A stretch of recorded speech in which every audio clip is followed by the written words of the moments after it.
والد یہ وہ سایہ دار درخت ہے جو دھوپ اپنے اوپر لیتا ہے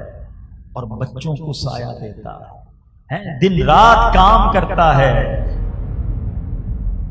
کہ بچے خیر سے کھانا کھائیں۔ کبھی کبھی ہمیں نہیں پتہ چلتا مگر والد اپنی خواہشات کو مار کر ہمیں کھلا رہا ہوتا ہے، ہماری فرمائشیں پوری کر رہا ہوتا ہے۔ جو بعد میں والد بنے ہیں نا انہیں اب سمجھ آ رہی ہوگی کہ جب بچہ فرمائش کرے بازار میں جا کے کہ ابو یہ لینا ہے، اور ابو دیکھیں کہ یار جیب میں پیسے اتنے ہیں نہیں مگر بچہ ضد بڑی کر رہا ہے، اپنے بجٹ کو آؤٹ کر کے بھی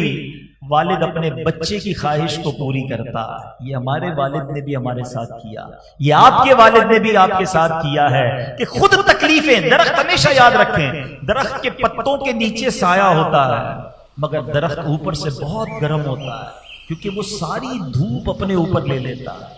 اللہ پاک نے یہ والد اتنی بڑی نعمت دی ہے جو انگلی پکڑ کر سکھاتا ہے۔ والد ہمیشہ چاہتا ہے میرا بیٹا ترقی کرے۔ یاد رکھیں دنیا میں ہمیں کوئی ترقی دیکھنے میں عموماً لوگ پسند نہیں کر رہے ہوتے، حسد ہو جاتا ہے نا لوگوں کو،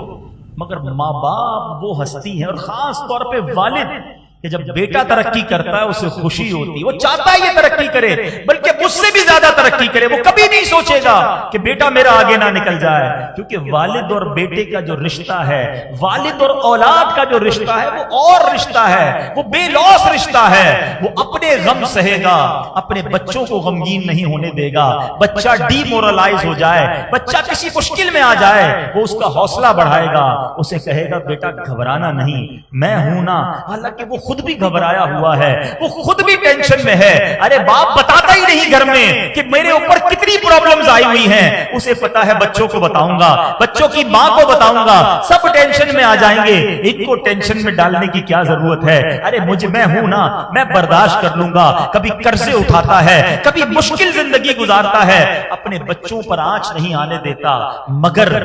اب بچے کی جب باری آتی ہے، جب بچہ جوان ہوتا ہے اور والد بوڑھا ہوتا ہے، ایک سٹیج آتا ہے کہ اب بچے کی باری آتی ہے کہ وہ ان کی خدمت کرے۔ یاد رکھیے گا اگر ہم اور آپ ساری زندگی بھی ماں باپ کی خدمت کریں، ان کا احسان نہیں اتار سکتے، ان کا بدلہ نہیں اتار سکتے، کیونکہ انہوں نے جب ہماری خدمت کی، جب چلنا نہیں آتا تھا، جب کھانا نہیں آتا تھا، جب بے لباس تھے، جب کمزور تھے، انہوں نے جب ہماری ہمت کی اور ہمیں تناور درخت بنایا، اب باری ان کی ہے۔ خوش نصیب ہیں وہ بچے، ایک بات یاد رکھیے گا، خوش نصیب ہے وہ اولاد جس کو ماں باپ کی خدمت کا موقع ملتا ہے، ورنہ کئی ماں باپ تو وہ ہوتے ہیں جو خدمت کا موقع بھی نہیں دیتے، خدمت ہماری کرتے کرتے دنیا سے چلے جاتے ہیں۔ بندہ کہتا ہے مجھے تو چانس ہی نہیں ملا، آخر وقت تک والد ہی ہمیں کھلاتا رہا، والد ہی ہمارے ہم پر مہربانی کرتا رہا، ہماری ماں ہی ہم پر مہربانی کرتی رہی، ارے ہمیں تو موقع ہی نہیں دیا کہ ہم ان کی کچھ خدمت کر سکیں۔ اور اس سے بڑا بد نصیب کون ہے جس کو والد یا والدہ کی خدمت کا موقع ملا۔ عرب کہتا ہے یہ بوڑھا بوڑھی کی وجہ سے پریشان ہو گیا، اتنے پیسے باپ پہ خرچ کروں، اتنے پیسے ماں پر خرچ کروں، تف ہے اس اولاد پر کہ جو اپنے والدین کی خدمت کو بوجھ سمجھتے ہیں۔ خدارا یہ میرے اور آپ کے روپیوں کا، پیسوں کا نصیب ہے کہ وہ والد